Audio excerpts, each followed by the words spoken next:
Live. YouTube has Hey, fixed whatever ailed it. And I'm it wearing a says Sketchfest Sketchfest Seattle 20th Seattle anniversary. 20th anniversary. When was that 20th anniversary? That When was it? was 2019.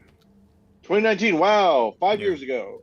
5 years ago. Yeah, So, oh my gosh, 25th anniversary coming this up. is our 25th coming up. In fact, Sketchfest. the festival is in September, and that's coming up soon. In fact, one of my duties for by the end of the weekend is to get the group announcement set up on the Sketchfest website because I run the Now, Sketchfest website. Ben runs the Sketchfest website. Oftentimes, runs the video portion of the Sketchfest. Is that still a thing, or does somebody else do that That now? is no longer a thing because I stopped doing it. Oh, okay. Well, he can create and destroy, ladies and Yes, gentlemen. I'm Careful.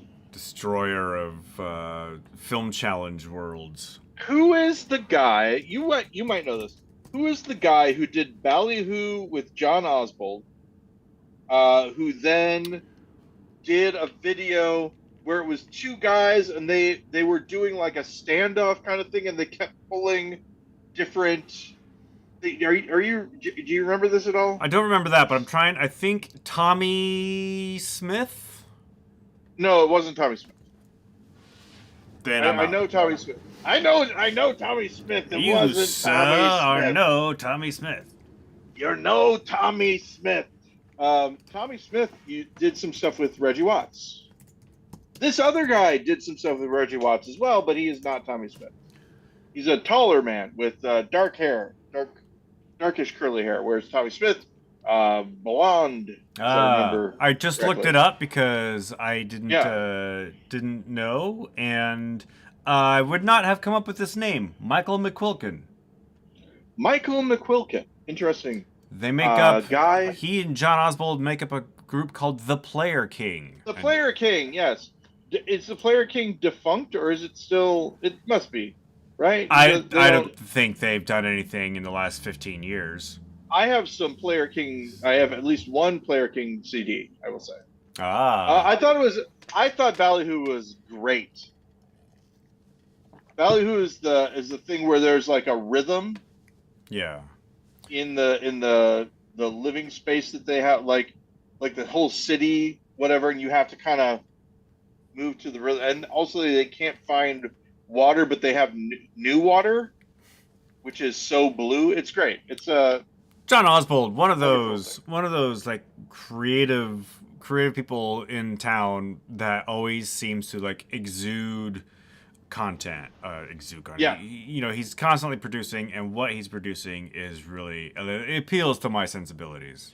this is a true thing. I had something that I wanted to do, and I was like, "Oh, John Oswald would be great for this." And I said, "Hey, John, will you do this?" And he goes, "Yeah, I'd be interested." And then I never did anything with it. Story of my life, Paul Goody, a guy who's got an idea. It was John would have starred as Speed Zone, a Speed sort of Zone. Flash Gordon kind of thing, Yeah. Okay. and it was called End Speed Zone.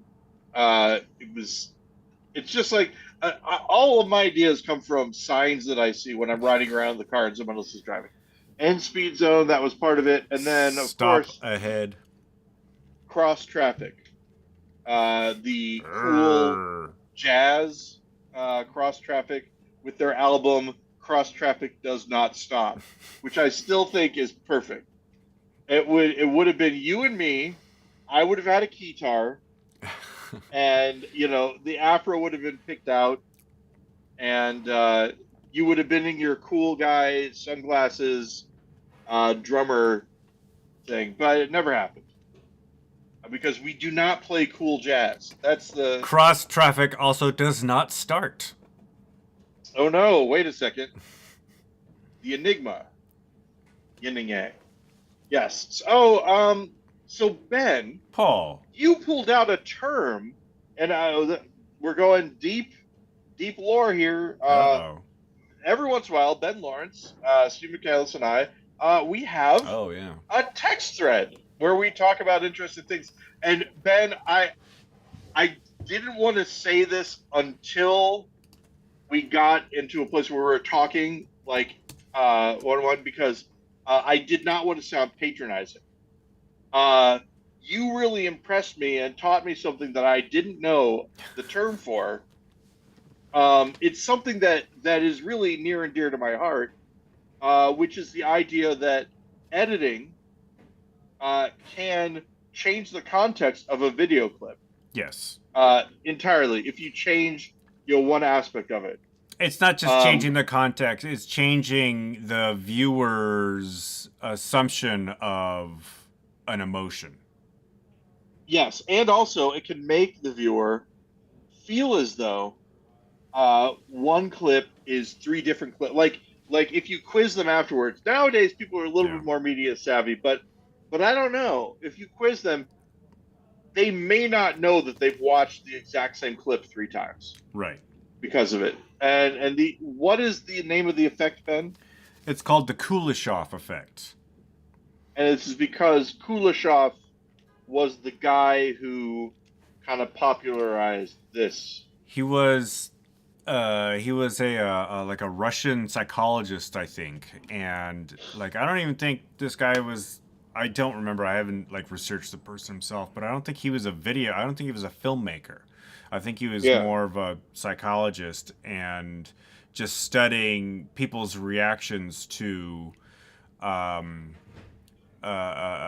to the juxtaposition of a person's blank expression and then like you cut to that's filmmaking but you should then you show the viewer like this person like a hamburger, right? And so now you as the viewer say, oh, this person with a blank expression, they're hungry. Right. Or instead of a hamburger, it's a sexy person of the opposite gender. Oh, this person, they're lustful, that kind of Yeah. thing. A cis lustful guy. Yeah.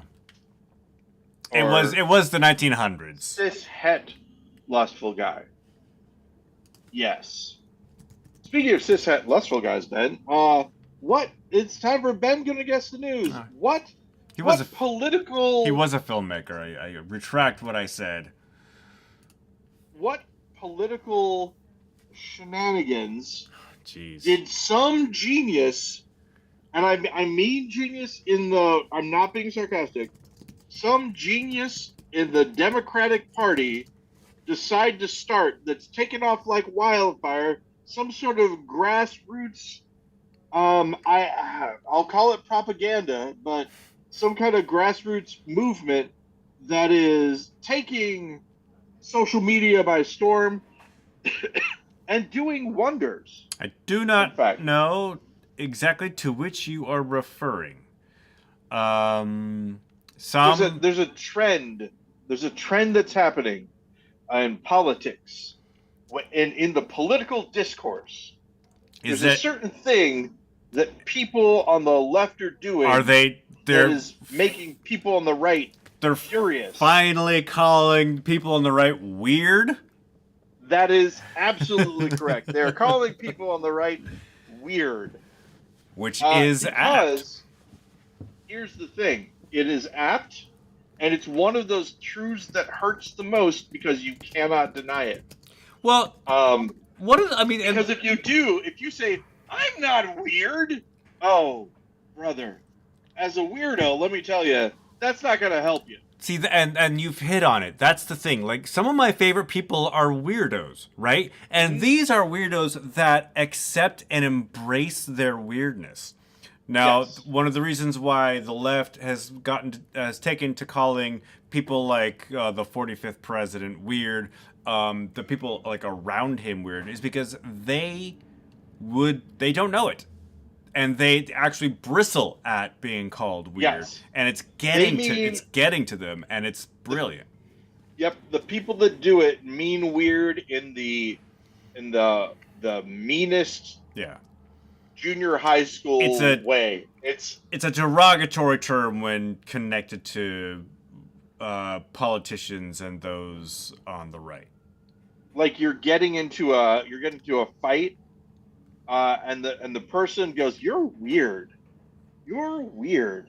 It feels bad. You don't feel like you have the support of the people, and if you we're trying to not be weird, and this is the point that you're making. If you were trying to say I'm the normal person, Yeah. and they say you're the normal person, you brought ketchup packets from home in your fanny pack. What do you mean, or whatever? But in this case, it's and they're coupling it with some ads. There's some ads that I've seen where there's one where there's a couple that's having sex, and the woman reaches for a condom, or no, they're not having sex. They're about to have sex. One reaches for a condom, and this old white man like says, "Nope, you can't do that." It's And against she's the like, "What are law. you talking about?" He says, "'Cause I don't want you to." Yeah. And she's like, "Well, what does this have to do with you at all?" He's like, "Well, that kind of thing." It's kind of, and she's like, "That's weird. That's really weird." It's also very refreshing because up until now, the left have sort of avoided name calling Yes. and doing the whole like when they go low we go high kind of thing, and it's not. They've realized that it's not had an effect, and Yeah. now it's now and in terms of like name calling, this is so vanilla. Yes. Calling somebody weird is like the lightest sort of insult that you can levy on somebody, but the but people on the right just hate it because I Well, think deep and down they know and they don't want to admit it. I have a hypothesis on this. We What is talked your about this hypothesis? before. What really hurts the right? What is the thing that they want that they can't get? Love from their parents, No. acceptance by their Love, community. specific type of love, acceptance from a specific type of group. Celebrities, Oh yeah, the yeah, yeah. very famous. Their roster is sad. It's pretty funny because Hulk Hogan and Kid Rock I think spoke at the RNC and They did. all the And Republicans. a guy from the UFC. I don't know his name, but the guy, but they're I all think it's like Dana White. Why do I know that? they're all Why do I know complaining. that? They're all complaining because Kamala had Megan Thee Stallion at her Atlanta rally, and they're like, "Why does she need to pull in these big stars? The only reason why she had big stars is that's why the only reason she has a big audience is because she had these big stars." And like, well, when all you can get is Hulk Hogan and Kid Rock and whatever that guy's name was from the UFC, yeah, you'd be jealous. Yeah. So, and they want to be part of that world. They want to be accepted in that world. They want to be cool. Yeah. They want to be cool. And so being called weird,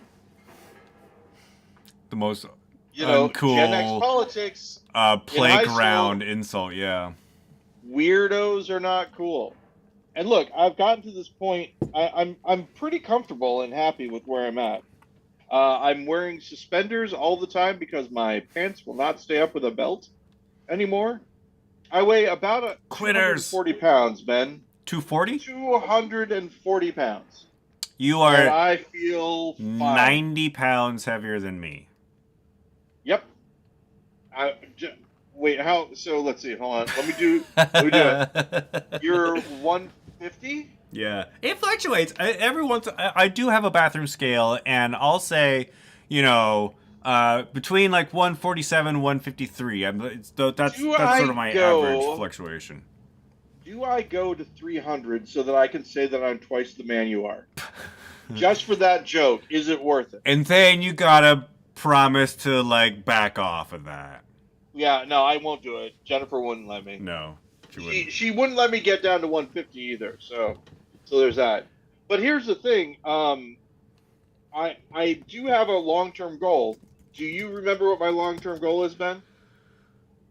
You're not talking about the fact where we could be in costume and nobody could tell us apart? Not anymore. Yeah, we're not doing that anymore.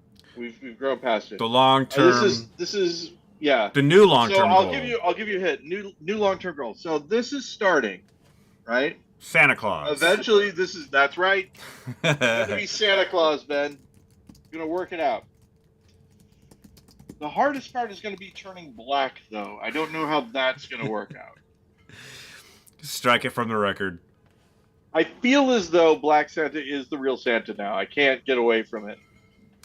Have you heard David Sedaris' Santaland Diaries or read it? I don't remember it.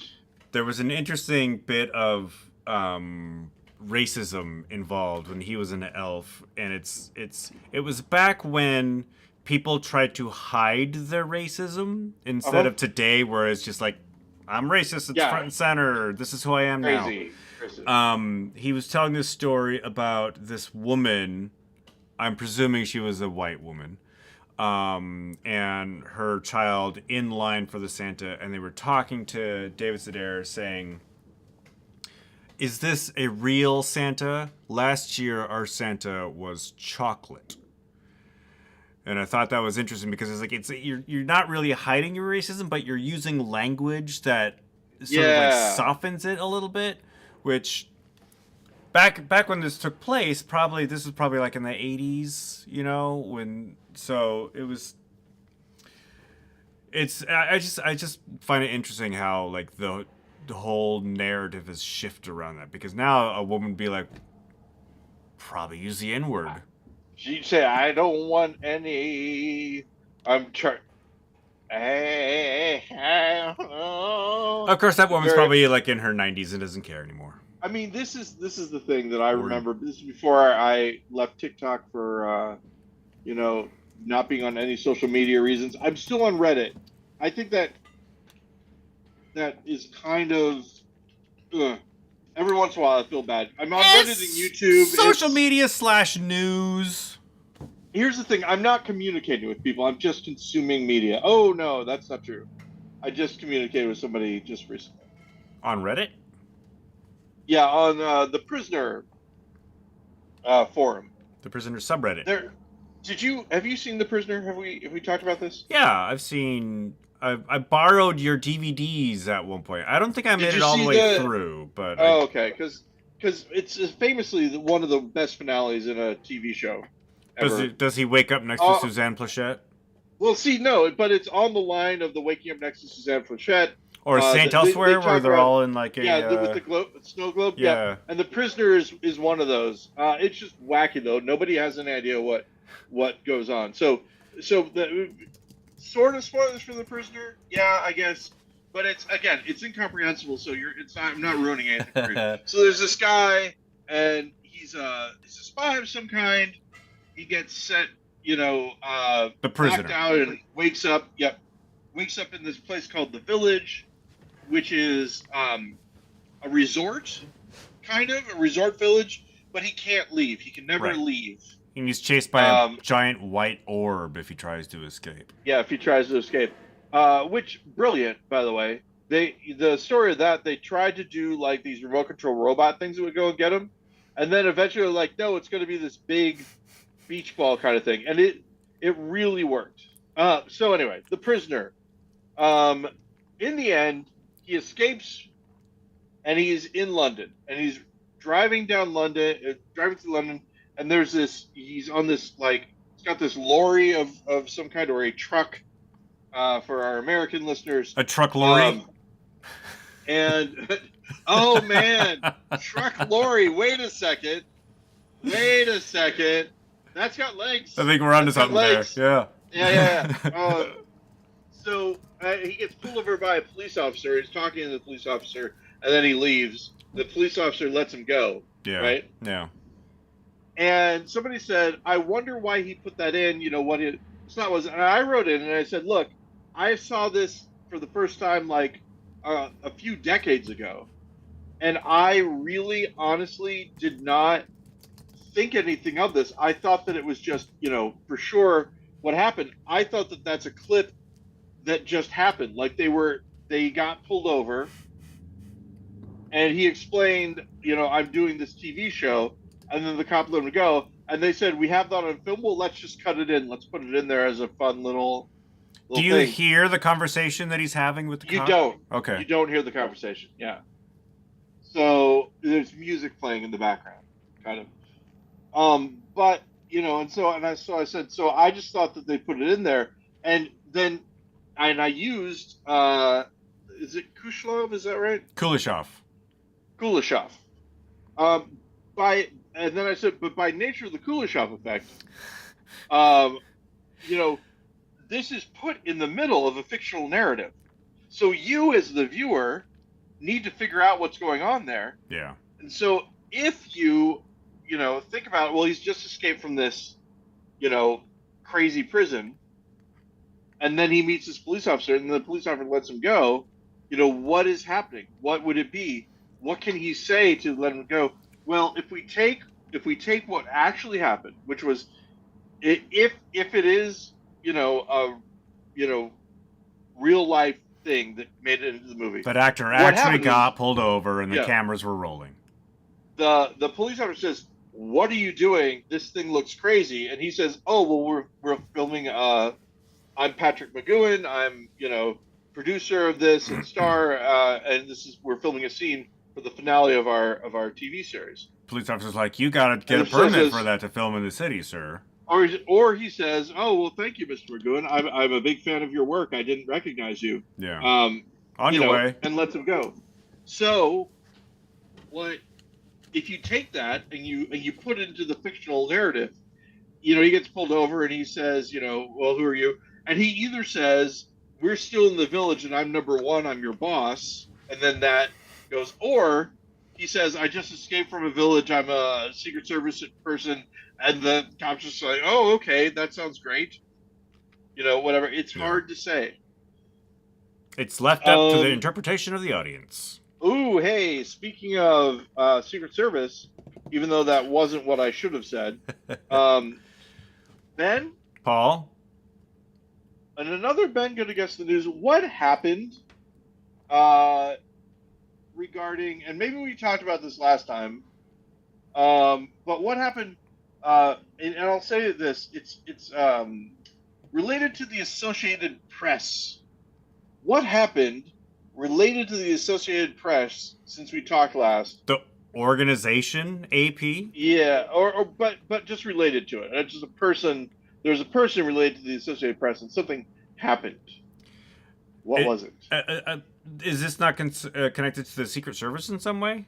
It is tangentially. Tangentially. So it's not the leader of the Secret Service being forced to resign. No. I don't know. So here's... Did the AP buy the photo or the photographer of the photo from the assassination? No, but there was somebody from the AP who took a picture of Donald Trump with an ear that looked perfectly fine. Oh, yeah. I have seen that photo. And then their X account went away. And people are like, did they erase their own account? Did Daddy Musk, help them get their account taken? I believe, just as a person who left Twitter, that there's a good chance that he just deleted it after getting a flood of hate, angry, threats, death threats. The right love their death threats. This is the thing that I find interesting. Jennifer, right? People like me. People like me in general. They enjoy my company. I don't know what I meant to say is folks that I get along with, like Jennifer. Right? Yeah. Is like, I don't care if he was actually shot or not. Doesn't matter. There was an attempt on his life. Another person died. I don't care. Yeah. Whatever is if he exaggerated how injured he was, it doesn't matter. The event still happened, right? And I would agree with that. Now, the thing also that I would do though would be like, okay, we saw all the blood. We saw, what exactly happened? The only thing I can think about, somebody said that, well, we had this thing where he said it was hit by a bullet, and then there was this thing that said it was shrapnel from the teleprompter, but then maybe somebody else took a picture of the teleprompter. It was fine. I don't know, right? I don't know any of this. But the thing is, the FBI went from we don't know what happened to it was either a bullet or Yeah. shrapnel from a bullet that was fired from the assailant's gun. Yeah. And so, Or maybe there was a second gunman. ooh, maybe there's a second. Okay, is this something? Is this something? My child put together a toy robot uh, on November 22nd, 1963, but there's a rumor that there might be a second Gundam. Is that A second that's Gundam. not good. That's bad, right? Um. So anyway, I don't know. He's a man who does suffer from hubris, Ben, the ability to stretch the truth, um, overestimating his own abilities, etc. Um, what am I referring to now, Ben? Where are we going? What did the Republican presidential candidate, a current Republican presidential candidate, do since we last talked that maybe he shouldn't have done? Are you talking about going on this panel with the National Association of Black Journalists and just That is completely what I'm talking bombing about. and Yes. immediately being like cantankerous and confrontational and quite honestly insulting to the black women moderators? Now, someone said, "Well, yes, but that's just what he's doing. He's shoring up the racist vote." And it's like, who? I'm really trying to think. Right? Yeah. Is there a guy who's like, "Well, I'm racist, but I don't know who I want to vote for between Donald Trump and Kamala Harris. The Let me guy think who about it the some white more." guy who hates black people or the black woman? Yeah. And then again, I mean they did this with Obama too. I say they. I mean the people that don't like her and the people who didn't like him. They try to take their blackness from them and they say, "Well, Yeah. do you remember the woman who was like Obama isn't the first, they can't call him the first black president because he's not even black?" I don't That was remember that. a Oh man, it was on Twitter at the time. I don't think TikTok was around at the time that she did it, but yeah. Was it a It was Vine? just some. It was just some person. This is the thing about social media. This is why I quit. I don't know who this person is. Cause he I just some. Because he had a white mom. Is that why he? Yeah, yeah. They're like he's not really black. You guys don't get this one, or whatever. It was speaking to, and this is what happened. This is what happened with Kamala Harris as well.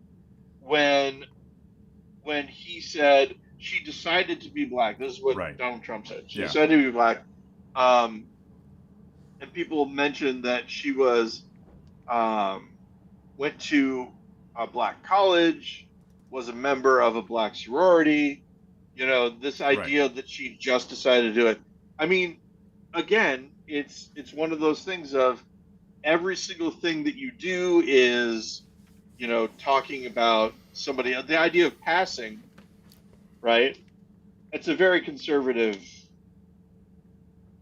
thing that there are people who don't claim some of their heritage, whatever. So that's what he was trying to do. He thought, I know what let's do. Let's go. He wasn't trying to, he wasn't trying to shore up the racist vote. What he thought he would do was to go to this place and say and enlighten everyone to the fact that they shouldn't vote for her. And this is the other thing is that Because she wasn't really they black. they believe that the reason that people will vote for her, the reason black people will vote for her is because she's black. Right. Not because the reason that they really aren't going to vote, which is because the party that he represents doesn't want them by virtue of the way that they treat them Like there's a thing that has been mentioned that if they were to jettison the racist overtones and the microaggressions and all that, that there are many people who are black who would vote on a conservative ticket, who believe enough in that agenda that they would support it. I think we'll get there at some point in time. I think the United States will eventually get there. What has to happen? It's very simple. They stop running just white candidates or white friendly candidates and actually run someone who has those ideals minus the racism. And it's tough because those ideals do feed into, you know, the same kind of mindset that racism feeds into. But everybody is a little bit racist in the United States. You can't help it. It's the United States. It's what it is No, on the tin. Paul, don't you remember racism ended when Obama was elected? People have to fight against their racism. The younger generations are, have less of it to deal with. But yeah, I mean, you're not going to get, unfortunately. I mean, maybe there are, you know, I can't speak for everybody. Maybe there are people in the United States that the racial disparity, I said disparity that is in the United States and baked into our culture and our media and everything. Maybe it hasn't touched them, and maybe they're fine. But I find it hard to believe. I feel like there is an agenda, propaganda, etc. And that's one of the funny things I think. The idea of woke movies and things like that. A lot of the thing that is happening with those is an attempt to reverse what has been, the whitewashing of American culture on our televisions and things like that for a very, very long time on our television and our movies. Um, is it an overcorrection? Is that what they're saying? Well, they're not saying that that's what it is. I think you know if you would be generous to racists, and why would you? But if you were, you could say, okay, well, I understand. It might seem to you that casting this character who has been white up until this point as someone of a different race uh, would make you uncomfortable, and it may seem like an attack on you, etc. But the main thing with that is that they also were white to begin with because of the whitewashing. There's no way around it, right?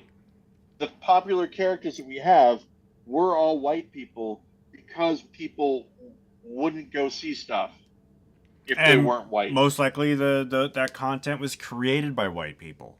Exactly, created by white Content people. created by people of color wasn't made into stuff And I was for a doing this, long but I time. but I should have been doing this. Won't go to see it unless they're. That's the idea that people say, oh, unless they're white people, that they won't see it. Kung fu movies say otherwise. Um, you know, the concept that it's the same thing in a weird way. It's the same thing like, well, people in the Midwest won't watch this, right? The the assumptions that a movie won't do well unless there are people that look like the people who go to see it was really strong. I personally have found it to be less so as I get older. Like, it's refreshing to see someone new get a chance to do something, Yeah. right? And the big problem is, I'm sorry, Ben. I know that I'm on a rant.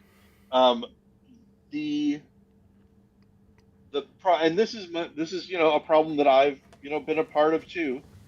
The idea that okay, we need more people of color in new stories, right? Doesn't mean we need more white people writing stories with people of color in them. It it is In nice, I itself is a guess, but form of it's white saviorism. right, exactly. But that's not what we need. What we need is right, exactly. New voices, people who are writing, their stories and just, full stop. I'm going to say it again. White people just get out of entertainment for like a year. There's good. I mean, but Give it a shot. there is still a big market for that. I mean, that's what drives that business, right? And there's this new TV show. I can't remember what channel or network bought it, but they brought in like the home improvement people to create an anti-woke TV show. And Oh, and because there's still like the Midwest, American Midwest, there's still a big market yeah. for that, and the South probably. And so, if content producers and distributors know that there is still a big market for anti woke comedy, which is why it's not like like Tim Allen's gonna just outright say the N word, but it's Yeah. there's this Hey, whole look, if there was a show called Tim Allen's Gonna Say the N-word, there's this I think whole thing. I would be as interested as someone passionate passing a car crash. There's this But there's, here's the there's this yeah. whole thing where certain comedians blame woke slash PC culture for them not being funny anymore. Which is crazy, but it is true. If you dislike someone because of their politics, it's harder to laugh at what they say. Yeah. I will say that. Oh, so this woke show that they brought Tim Allen's company in to do or And whatever. Richard Karn, How's it doing? I don't think it's been made yet. I think it was. I just Okay, remember hearing that it was announced, but I don't think because it's. I mean, it is a little crazy, but it's true. Conservative stuff, TV shows and movies and things like the God's Not Dead thing, whatever, and all that. It is really interesting because it reminds me a lot of gay film and TV stuff in like the 80s, where it doesn't matter how good it is. This is being made by the gay community. Let's support it. Let's go and see it, etc. Yeah. That was a really prevalent feeling that you know was around. Look, I know this isn't the best. It doesn't have a lot of budget, etc. But there's a romance in here between a same-sex couple. Let's support it, even if the acting's bad, even if whatever. And Because I it feel like that's gives those people it gives an audience, a certain part of the audience, someone to identify with, which is very and it's important. really it's really weird because it feels like that's what this conservative humor stuff is like. That it's okay. That's exactly So what, because I don't want to have to pussyfoot around my coworkers kind of thing. I want to be yeah, able to exactly. say what I think and use the Wait words a that I second. like. Pussyfoot. Now that's a movie that I no. Okay, you know what? So this is the problem, or this is the key, right? Jake Jake, the guy from Mr. Show. Yeah. Jake Johnston with a T, I believe. Jake Johnston's stuff on Mr. Show. In light of everything, Everest, the story of Everest, Yeah. still funny? Or is it not funny anymore because now you can't? You can't watch him without thinking that, well, this guy Yeah, stormed the Capitol and is now, I believe, in prison. Um, I mean, that's that age old question. Can you enjoy good art by bad people? Right? yeah. So by all accounts, Eric Clapton is a jingoistic asshole, but Layla's a banger. Yeah. So here, I guess this is the question, right? If somebody says, now coming to the stage, a real jerk who hates black people, funny man, chuckle guy,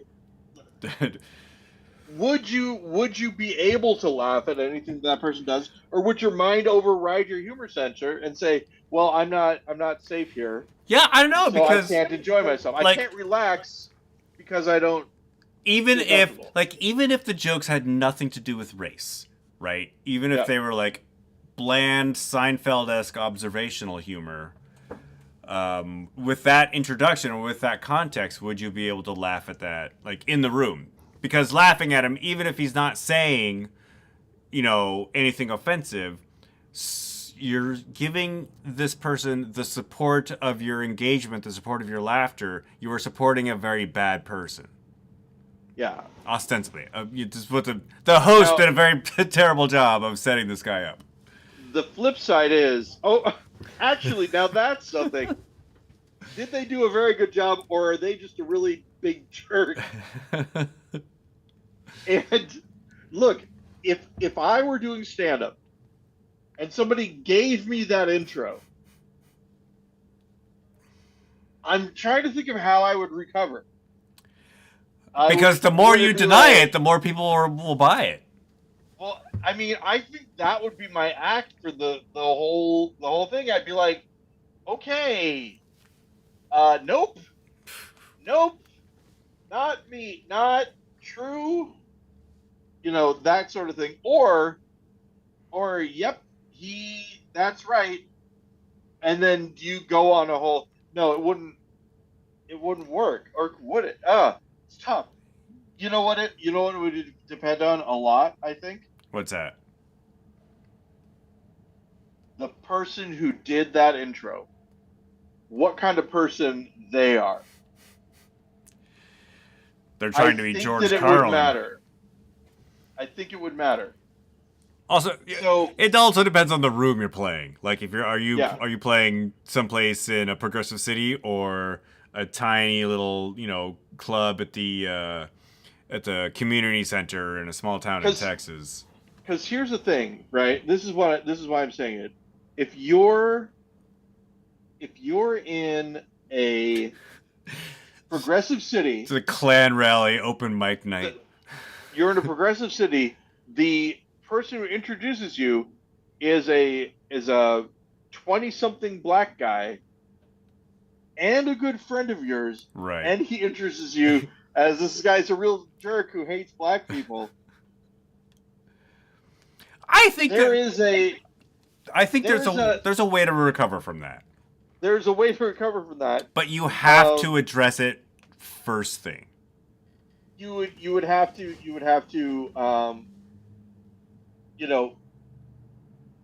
refer back to the guy, say, and then give an anecdote about something that you guys did. Invited him to my niece's birthday party, brought a very wonderful gift. This is how he repays me. Something like, yeah. have to do something.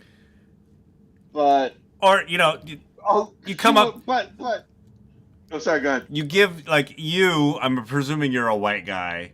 You give the host. You, Ben. You're you, Ben Lawrence. He's introducing you. You give the host a hug. You show that first off, you need to show to the audience that this guy doesn't hate you, even though he just said you hate black people.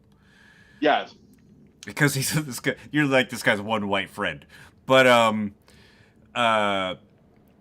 then you tell a charming and lighthearted anecdote about something innocent that happened, where it's an inside joke between the two of you, where this guy says you obviously hate black people. Yeah. I don't know what that is right now. I can't riff on that idea. Now that's scenario one, right? Yeah. He's a young kid. He's being edgy. He's doing this thing because you're older, whatever. Another thing, it's a guy that you don't know. It's a white guy. You've never met him before, and this is your first time at this comedy club. And he's just evil incarnate. Trial by fire, man. Welcome to the open mic night. So Ben and I don't do stand-up. And hey, it's been an hour, Ben. Hey! That was a tight 5 encapsulated in an hour-long conversation. Also, Ben, it is just something that maybe I was going to try out if I ever introduced you to do stand-up. I'll take it under advisement not to to worry about. I mean, So, I'll be there in October. Let's find a room and see what happens. yeah, hey, speaking about, I've got something to talk to you about after Oh, post-show content the for show. all of our Yep, post-show, Patreon subscribers. which But- we do not have a Patreon. Just reminding And everyone. even if we did, nobody would sign up Yep. because we That's would right, not because tell anybody we about it. Would not tell anyone we had one. Ooh, maybe we do have one. Maybe I set one up and I didn't tell Ben. It's possible. Paul's just raking it in. He doesn't have a day job. He just hangs out in his basement all day, counting all that quality GudeLaurance cash. Probably good. Yeah, with no benefits because they still don't know about the podcast. We know that from the numbers. How are the numbers again, Ben? Let's do this one last thing. What is this? Marketplace? I'm Kai trying to- I'm Rizdal. trying to- Let's do the numbers. We're trying to keep the numbers at 0. It is not happening. There are too many listeners. I can't log in from this computer, but Okay, good.